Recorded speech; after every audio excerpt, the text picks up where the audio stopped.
Hi guys, welcome to my videos.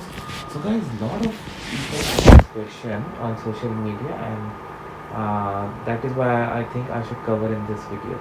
So a lot of people ask this question that for any application related to Canada visa, let's say a visitor visa, spouse sponsorship, citizenship, how many times you can actually apply for GCMS notes?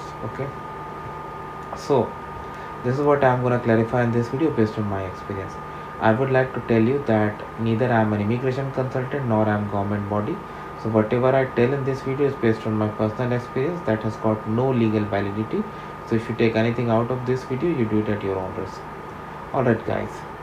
So guys, the reality is you can apply multiple times. But yes, like once you apply, it takes 30 days. So if you keep on applying, they may not send it to you, because if you apply, they have like written it that they don't accept multiple requests. But once you get it, you can apply. Like let me tell you my situation.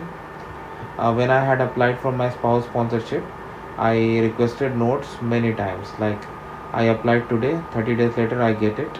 If and then next day I reapplied again, after 30 days I get it. So like I used to do it, and I had applied multiple times, and that really lets me know that where exactly the application is, if at all any progress has been made in past 30 days, etc. It helps, no doubt it helps. So again, like there are various scams. So first of all, protect yourself. The cost of applying GCMS notes previously cost CAIPS is just $5.